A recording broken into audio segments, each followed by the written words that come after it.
Good morning everyone. मैं विलासा लक्ष्मी स्वागत करती हूँ आप सबका बीपीएससी ट्रैक पे। आशा करती हूँ आप सब स्वस्थ होंगे और जल्द ही सफल भी होंगे। बिहार करंट अफेयर की सीरीज़ में दोस्तों हम लोगों ने फरवरी 2022 के करंट अफेयर को देख लिया था। आज हम लोग जनवरी 2022 को लेके चलते हैं। चलिए फ्रेंड्स शुरू करते हैं। केंद्रीय खाद्य प्रसंस्करण मंत्रालय के तहत संचालित डीम्ड यूनिवर्सिटी राष्ट्रीय खाद्य तकनीक उद्यमिता एवं प्रबंधन संस्थान, जिसको निफ्टेम कहा जाता है, ये बिहार में खुलेगा। यह बिहार में पहला होगा। इसके लिए पटना से मुजफ्फरपुर के बीच 100 एकड़ की भूमि तलाशी जा रही है। बिहार का प्रस्तावित निफ्टेम देश का तीसरा होगा। ठीक है फ्रेंड, ये देश का तीसरा और बिहार का पहला होगा। उसके बाद है पटना में नदी पर तैरता सीएनजी स्टेशन बनेगा। गेल कंपनी गंगा नदी के किनारे स्टेशन खोलेगी। तो ध्यान क्या रखेंगे फ्रेंड, ये जो सीएनजी स्टेशन है ये गंगा नदी के किनारे खुलेगी और गेल इसको खोल रही है। ठीक है। उसके बाद बिहार में 3 जनवरी 2022 से 15 से 18 वर्ष के किशोरों का टीकाकरण अभियान शुरू हुआ। मुख्यमंत्री श्री नीतीश कुमार पटना के आईजीएमएस से इसकी शुरुआत किए इन्होंने। तो ये कब से स्टार्ट हुआ है 15 से 18 वर्ष के किशोरों का कोविड टीकाकरण? तो ये 3 जनवरी 2022 से शुरू हुआ है। ध्यान देंगे डेट को। उसके बाद है पटना में राज्य का पहला खाद्य प्रसंस्करण कार्यालय 3 जनवरी 2022 को खोला गया। केंद्रीय खाद्य प्रसंस्करण मंत्री पशुपति कुमार पारस ने इसका उद्घाटन किया। तो ध्यान देंगे फ्रेंड, ये पहला खाद्य प्रसंस्करण कार्यालय है और ये पटना जिले में खुला है, मतलब बिहार का पहला है। उसके बाद 3 जनवरी 2022 को मुख्यमंत्री श्री नीतीश कुमार ने गुरु के बाग स्थित परिसर में 15 करोड़ की लागत से बने पटना साहिब नवनिर्मित भवन का उद्घाटन किया। नेशनल कैरियर सर्विस पोर्टल के रजिस्ट्रेशन से खुलासा हुआ है कि बिहार के किशोर रोजगार मांगने में देश भर में सबसे आगे हैं। उसके बाद चलिए फ्रेंड्स आगे बढ़ते हैं। पपेन, पपीते की दूध यानी पपेन से बिहार के किसानों की आर्थिक स्थिति सुधरेगी। डॉक्टर राजेंद्र प्रसाद केंद्रीय कृषि विश्वविद्यालय समस्तीपुर की अखिल भारतीय फल अनुसंधान परियोजना के तहत पपीते से दूध निकाला जाएगा। पपेन से दवा और सौंदर्य सामग्री बनती है। ठीक है फ्रेंड, तो पपेन ध्यान दीजिएगा, पपीते के दूध को कहा जाता है। और ये कहाँ पे इसका अनुसंधान हो रहा है, मतलब आगे बढ़ाया जाएगा। तो ये डॉक्टर राजेंद्र प्रसाद केंद्रीय विश्वविद्यालय जो है, जो कि समस्तीपुर में स्थित है, वहीं पे। चलिए फ्रेंड्स आगे देखते हैं। बिहार में अप्रैल मई में होने वाली शहरी निकाय चुनाव में नगर निगम के मेयर व डिप्टी मेयर और नगर परिषदों व नगर पंचायतों के मुख्य पार्षद का चुनाव सीधे जनता करेगी। इसके लिए प्रत्यक्ष निर्वाचन को लेके बिहार नगर पालिका संशोधन अध्यादेश 2022 में संशोधन को 13 जनवरी 2022 को राजभवन से मंजूरी मिल गई है। तो ध्यान देंगे फ्रेंड, ये चुनाव अप्रैल मई में होने को जा रहा है। जल जीवन हरियाली योजना में बेहतर काम कर पूर्वी चंपारण जिले की 80 किलोमीटर धनौती नदी से गाद हटाकर इसे फिर से जीवित कर दिया गया। इसके लिए पूर्वी चंपारण जिले के पूर्वी क्षेत्र के लिए प्रथम राष्ट्रीय जल पुरस्कार 2020 से सम्मानित किया गया। देखिए फ्रेंड, बहुत ही बढ़िया बात है। इन्हें ना राष्ट्रीय जल पुरस्कार से सम्मानित किया गया। तो ध्यान क्या दीजिएगा, ये धनौती नदी जो एक तरह से लुप्त प्राय हो चुकी थी, इसे फिर से पुनर्जीवित कर दिया गया। तो पूछा जाएगा धनौती नदी किस जिले में है, तो क्या कहा आंसर है, पूर्वी चंपारण में है धनौती नदी। ठीक है फ्रेंड्स, चलिए आगे बढ़ते हैं। पटना के युवा नेता कुमार रविकांत का चयन संस्कृति मंत्रालय भारत सरकार द्वारा जूनियर फेलोशिप के लिए शर्त 2019-20 में किया गया। पीएम श्रम योगी मानधन योजना में बिहार देश के 6ठे स्थान पे, बहुत इंपॉर्टेंट है फ्रेंड, ध्यान दीजिएगा। श्रम योगी मानधन योजना जो है, इसमें बिहार का पोजीशन 6th है पूरे इंडिया में। राज्य में इस योजना के अंतर्गत निबंधन की संख्या 2,02,594 है। इस योजना के अंतर्गत मजदूरों को पेंशन का प्रावधान किया गया है। तो याद रखिएगा फ्रेंड, पीएम श्रमयोगी मानधन योजना जो है इसके तहत क्या होता है, मजदूरों को पेंशन दिया जाता है। राज्य में कामगारों की सुरक्षा को प्राथमिकता देते हुए नए श्रम कानून के अंतर्गत अब 500 या उससे अधिक कामगार वाले प्रत्येक प्रतिष्ठान में एक सुरक्षा समिति का गठन किया जाएगा। बहुत इंपॉर्टेंट है फ्रेंड, न्यू लेवल लॉ बनाया गया है। इसमें क्या है, अगर किसी प्रतिष्ठान में जो है इंस्टीट्यूट या फिर कोई जॉब वाली जो ऑफिस वाली जगह, वहाँ पे अगर 500 या उससे अधिक कामगार होंगे तो उन सबको सुरक्षा, उन सब की मतलब प्रतिष्ठान के लिए एक सुरक्षा समिति का गठन किया गया। तो ये याद रखेंगे 500 या उससे अधिक होने चाहिए। उसके बाद आगे है, पटना समरनालय घाट पे बने गंगा म्यूजियम सह गंगा रिसर्च सेंटर 336 करोड़ की लागत से बनकर तैयार हो गई है।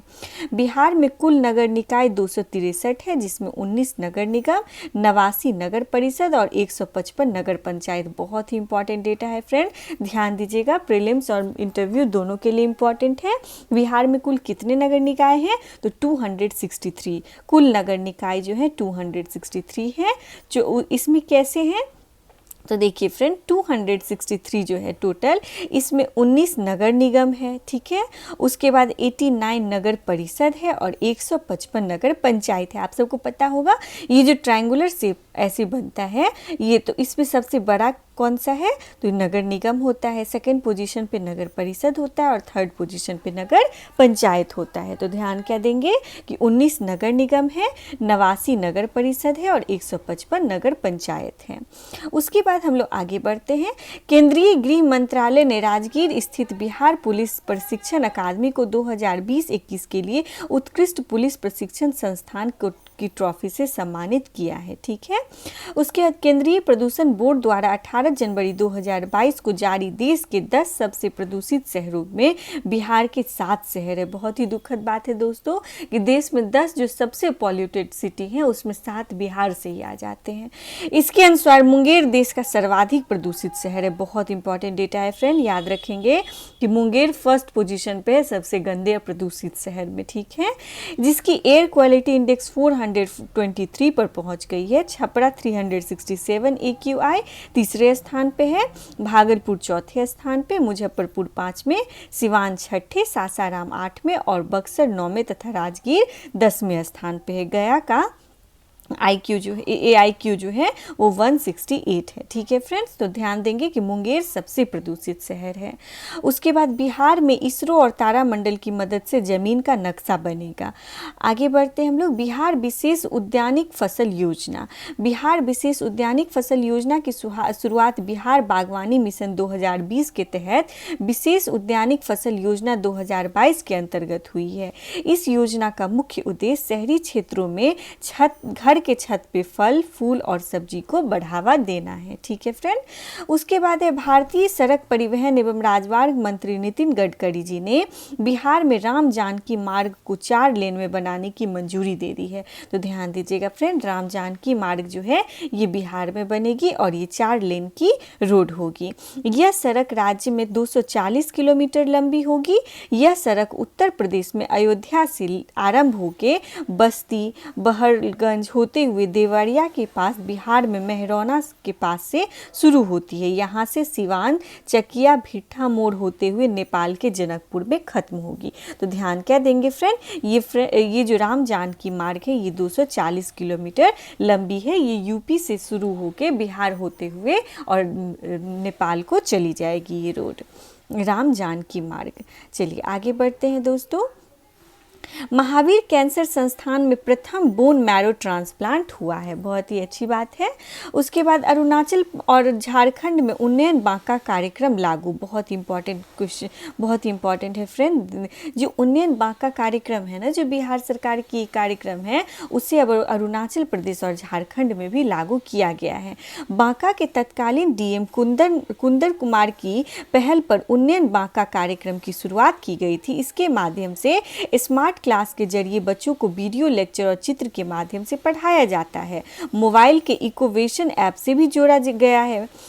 इस कार्यक्रम से बेरोजगार को प्रशिक्षण देकर रोजगार भी उपलब्ध कराया जाता है।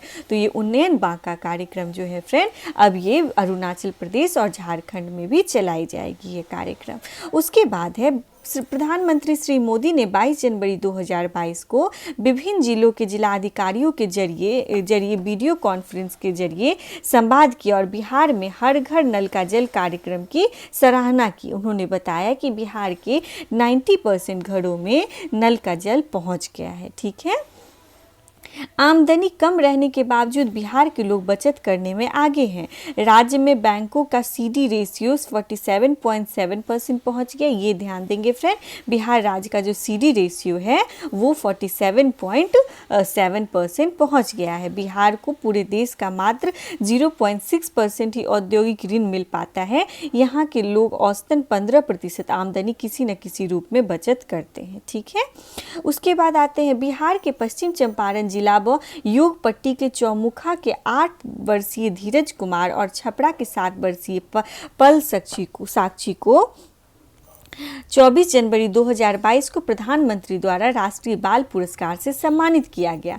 देखिए फ्रेंड, बहुत ही बड़ी बात है ये और बहुत इम्पॉर्टेंट है, ध्यान दीजिएगा। मैं एक बार रिपीट करती हूँ। देखिए, राष्ट्रीय बाल पुरस्कार जो है, जो प्रधानमंत्री नरेंद्र मोदी के द्वारा दिया गया है, ये बिहार के 2 लोगों को मिला है। बिहार के कौन कौन है? एक धीरज कुमार है जो पश्चिम चंपारण के हैं, और एक पल साक्षी जो है ये छपरा की रहने वाली। तो याद रखिएगा, धीरज कुमार पश्चिम चंपारण के और पल साक्षी जो है वो छपरा की रहने वाली हैं। धीरज कुमार ने मगरमच्छ से भाई की जान बचाई और पल साक्षी ने कोविड काल में 10,000 की मदद पीएम केयर फंड में भेजी थी। प्रधानमंत्री श्री मोदी ने दोनों से सीधा संवाद स्थापित किया। इस दौरान दोनों के खाते में 1-1 लाख रुपए डाले गए। प्रधानमंत्री ने ब्लॉकचेन प्रौद्योगिकी के जरिए प्रधानमंत्री राष्ट्रीय बाल पुरस्कार विजेताओं को डिजिटल प्रमाण पत्र प्रदान किया। प्रमाण पत्र देने के लिए पहली बार इस तकनीक का प्रयोग किया गया है। ठीक है फ्रेंड, चलिए आगे बढ़ते हैं हम सब। 25 जनवरी 2022 को पद्म पुरस्कार की घोषणा की गई। इसके लिए बिहार के डॉक्टर सहवाल गुप्ता को मरणोपरांत साहित्य एवं शिक्षा के लिए, डॉक्टर आचार्य चंदना साहित्य और शिक्षा के लिए, देखिए मैं माफ़ कीजिएगा, मैं थोड़ा सा एक ही फ्लो में पढ़ते चली गई। देखिए फ्रेंड, पद्म पुरस्कार जो दी गई है, जो हमेशा गणतंत्र दिवस पे दी जाती है राष्ट्रपति के द्वारा, तो बिहार के जो डॉक्टर सहवाल गुप्ता हैं, इनको मरने के उपरांत ये पुरस्कार मिला है। और किस लिए मिला है? तो साहित्य और शिक्षा के क्षेत्र के लिए डॉक्टर सहवाल गुप्ता को पद्म पुरस्कार मिला है। उसके बाद आचार्य चंदना है, इनको सामाजिक कार्य के लिए पद्मश्री अवार्ड से सम्मानित किया गया है।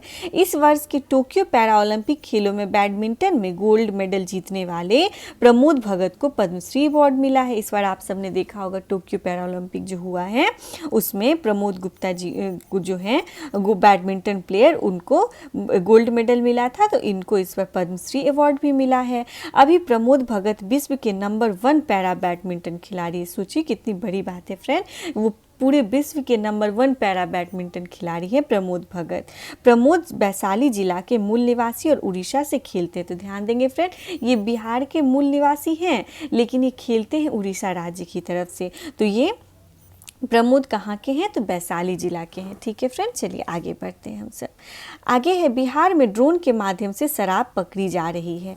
बिहार में पुराने वाहनों को स्क्रैप कर नए खरीदने पर टैक्स में 15% तथा 25% तक की छूट प्राप्त होगी। देखिए फ्रेंड, मैं आपको बताती हूँ, अगर आपका निजी वाहन है तो आपको 15% का छूट मिलेगा। अगर आप अपने मतलब स्वेच्छा से अपनी पुरानी गाड़ी को स्क्रैप कर देते हैं और नई वाहन खरीदते हैं तो आपको नई वाहन खरीदने पे 15% का छूट मिलेगा। और अगर आपकी मतलब निजी गाड़ी नहीं है, उसका यूज होता है मतलब किसी भी बिजनेस के तौर पे अगर आप उसका यूज कर रहे हैं तो उस पे आपको 25% की टैक्स में रिलैक्सेशन मिलेगी। ठीक है फ्रेंड, उसके बाद है नीति आयोग। इस दोनों डेटा को याद रखिएगा, ये बहुत इंपॉर्टेंट डेटा है। अगला देखते हैं हम लोग, नीति आयोग द्वारा घोषित देश के 112 आकांक्षी जिलों में 13 जिले पीने के पानी पहुंचाने में अव्वल घोषित किए गए हैं। ठीक है फ्रेंड, सबसे पहली बात कि ये जो रैंकिंग है ये नीति आयोग घोषित करती है और 112 जो आकांक्षी जिले हैं उसमें 13 जिले घोषित किए गए हैं जो पानी पहुंचाने में घर घर तक अव्वल हैं। यह है कौन कौन से? अररिया है फ्रेंड्स, बांका, औरंगाबाद, बेगूसराय, गया, जमुई, कटिहार, खगड़िया, मुजफ्फरपुर, नवादा, पूर्णिया, शेखपुरा और सीतामढ़ी। प्रधानमंत्री श्री नरेंद्र मोदी ने बेगूसराय और जमुई की चर्चा करते हुए कहा यहाँ सभी को नल का जल मिल रहा है। उसके बाद है बिहार राज्य के नागी नकटी, बैरला, गोगाबिल और कुशेश्वर स्थान वेटलैंड को दुनिया के बेहतर वेटलैंड में शामिल किया जाएगा। इसके लिए इनको रामसर साइट घोषित करने की प्रक्रिया शुरू हो गई है। ठीक है फ्रेंड, तो आप सबको पता ही होगा कांवर झील जो है बेगूसराय की, उसको रामसर साइट का दर्जा मिल चुका है। और जो कुछ वेटलैंड्स हैं हमारे बिहार में, जैसे नागी नकटी हो गया, जमुई का, बैरला हो गया, गोगाबिल है, कुशेश्वर स्थान दरभंगा का, इन सबको भी रामसर साइट का दर्जा देने की पूरी कोशिश की जा रही है। उसके बाद 30 जनवरी 2022 को जारी आंकड़े के अनुसार सर्वाधिक बालिग आबादी के कोविड टीकाकरण के मामले में बिहार चौथे नंबर पे है। पूर्णिया जिले में देश का सबसे बड़ा जूट और नेचुरल फाइबर पार्क मिलने जा रहा है। यह पार्क 2022 में शुरू हो सकता है, तो याद रखेंगे, बहुत इंपॉर्टेंट है। पूरे देश का जो सबसे बड़ा जूट और नेचुरल फाइबर पार्क है फ्रेंड, वो पूर्णिया जिले में बनाया जा रहा है। ठीक है, उसके बाद एनटीपीसी की स्वामित्व वाली बिजली परियोजना नवीनगर पावर जनरेटिंग कंपनी का निर्माण कार्य पूरा हो गया है। इसमें 1980 मेगावाट बिजली न केवल उत्पादन होगा बल्कि इससे बिहार को 1683 मेगावाट सस्ती बिजली मिलने से प्रतिवर्ष 150 करोड़ रुपए से अधिक की बचत भी होगी। ठीक है, तो ये याद रखेंगे, एनटीपीसी की स्वामित्व वाली है ये परियोजना और नवीनगर पावर जनरेटिंग कंपनी। उसके बाद है जमुई जिले में पर्यटन को बढ़ावा देने के उद्देश्य से पर्यावरण एवं जलवायु परिवर्तन विभाग ने जमुई के सीमू तल्ला का हल्दिया जलप्रपात, जो बिहार में मिनी शिमला के रूप में विख्यात है, नागी नकटी, क्षत्रिय कुंड, पाटनेश्वर पहाड़ी सराय इत्यादि जैसे कई स्थानों को वन विभाग को इको टूरिज्म के रूप में बढ़ावा दिया जाएगा। ठीक है फ्रेंड, ये सब कहाँ पे है? तो जमुई में है और इनको इको टूरिज्म के रूप में बढ़ावा दिया जाएगा। चलिए आगे देखते हैं। 31 दिसंबर 2021 तक बिहार में नई कामगारों का कुल निबंधन 1.5 करोड़ है। 31 दिसंबर तक राज्य में 3.5 करोड़ मजदूरों का निबंधन करना था। सबसे अधिक कृषि क्षेत्र में कामगार है। इस मामले में बिहार देश में तीसरे स्थान पे है। महिला कामगारों ने पुरुषों से अधिक निबंधन कराया है। बोध गया में महाबोधि कन्वेंशन सेंटर परिसर में सूबे का प्रथम बैम्बू गार्डन बनेगा। ये याद रखेंगे फ्रेंड, बोध गया में जो महाबोधि कन्वेंशन सेंटर है उसके परिसर में ये पहला बैम्बू गार्डन बनाया जाएगा। उसके बाद है 32वें बिहार ताइक्वांडो स्टेट तथा पुमसे ताइक्वांडो चैंपियंस में धर्मेंद्र कुमार ने स्वर्ण पदक प्राप्त किया है। ठीक है फ्रेंड, याद रखिएगा, धर्मेंद्र कुमार जो है ताइक्वांडो से संबंधित हैं और इनको गोल्ड मेडल मिला है। भू संपदा अपीलीय न्यायाधिकरण रेरा ट्रिब्यूनल में खिलाड़ी कोटे से नियुक्त धर्मेंद्र पटना जिले से चैंपियन रहे हैं। उसके बाद CMII की 31 दिसंबर तक के आंकड़ों के आधार पर जारी रिपोर्ट के मुताबिक बेरोजगारी के मामले में देश में बिहार चौथे स्थान पे। ठीक है, बहुत ही बुरी बात है, लेकिन चलिए अब है इतनी ज़्यादा बेरोजगारी तो। उसके बाद आगे बढ़ते हैं। वाल्मीकि टाइगर रिजर्व में पिछले 3 सालों में बाघों की संख्या 1.5 गुना बढ़ी है। बहुत इंपॉर्टेंट डेटा है फ्रेंड्स, याद रखेंगे। वर्ष 2020-21 में बाघों की संख्या 45 हो गई है, शावकों की संख्या 8 है। ठीक है फ्रेंड, बाघ अभी कितने हैं वाल्मीकि टाइगर रिजर्व में? 45 बाघ है। ठीक, ये 3 साल में 1.5 गुना बढ़े हैं। पूर्णिया के सात्विक ने 1.8 मिनट में 67 से 100 का टेबल पढ़ के वर्ल्ड रिकॉर्ड बनाया है। IIT पटना के मैकेनिकल इंजीनियर प्रोफेसर ऋषिराज को रिसर्च के लिए Shibu Ram medal and prize for research and heat and mass transfer award के लिए सम्मानित किया गया है। 2023 में पहली बार IIT पटना को Indian society for heat and mass transfer के अंतर्राष्ट्रीय कॉन्फ्रेंस आयोजित किया गया है। उसके बाद है पुलिस, एम्बुलेंस और फायर ब्रिगेड के लिए अब एक ही इमरजेंसी नंबर है जो कि 112 है। ये बहुत नहीं कह सकते हैं, इसको मोस्ट इंपॉर्टेंट कहेंगे फ्रेंड, तो इसे जरूर ध्यान दीजिएगा कि 112 नंबर जो है इस पे अब आप पुलिस, एम्बुलेंस, फायर ब्रिगेड तीनों की सुविधा प्राप्त कर सकते हैं। 112 ये याद रखेंगे। केंद्रीय खाद्य प्रसंस्करण उद्योग मंत्री ने one district one product scheme के अंतर्गत मखाना ब्रांड लॉन्च किया। ये भी इंपॉर्टेंट है friend, one district one product के तहत मखाना ब्रांड को लॉन्च किया गया है। नालंदा नेचर सफारी बिहार का 42वां वन प्रमंडल बना है। ये भी इंपॉर्टेंट है फ्रेंड, ध्यान दीजिएगा। जो नालंदा का नेचर सफारी है अब वो बिहार का 42वां वन प्रमंडल बन गया है। अब बिहार में टोटल 42 वन प्रमंडल हो गए। दिल्ली मेट्रो में बिहार की पर्यटन स्थल और व्यंजनों की तस्वीर दिखेगी। उसके बाद है बिहार में जिला परिषद के लिए अध्यक्ष पद पे महिलाओं ने 3/4 पद पर कब्जा किया है। कुल 36 पदों में 18 पद आरक्षित है, लेकिन इनमें 29 पदों पे राज्य की महिलाओं का कब्जा रहा है।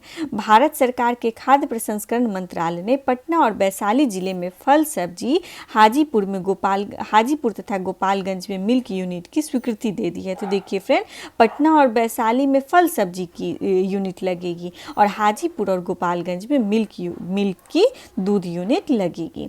उसके बाद है मुख्य निर्वाचन अधिकारी कार्यालय ने लंबित जनगणना को आधार बना के बिहार की अनुमानित आबादी लगभग 15 करोड़ के आसपास बताई है। तो ध्यान दीजिएगा, अभी तो एग्जैक्ट जो आता है 10 की जनगणना वो तो नहीं आया है, लेकिन निर्वाचन अधिकारी जो है उन्होंने एक अनुमान लगाया है। तो उसके अनुसार अभी वर्तमान में बिहार में करीब 15 करोड़ की आबादी है। इको टूरिज्म के तहत पर्यटन विभाग ने सबसे पहले पूर्वी चंपारण, पश्चिम चंपारण, कैमूर, नालंदा, राजगीर, मोतिहारी, दरभंगा, वाल्मीकि नगर, गया में कार्य शुरू करने का निर्णय लिया है। चलिए फ्रेंड्स, आगे बढ़ते हैं हम सब। अच्छा सॉरी, माफ़ कीजिएगा। तो आज जनवरी के लिए यहीं तक है फ्रेंड्स। कल हम लोग दिसंबर के करंट अफेयर्स पे बढ़ेंगे। तो इसे आप मल्टीपल टाइम रिवाइज कर लेंगे, क्योंकि इसमें बहुत सारे फैक्ट्स बहुत इंपॉर्टेंट थे। कल मैं दिसंबर का करंट अफेयर डिस्कस करूंगी। धन्यवाद।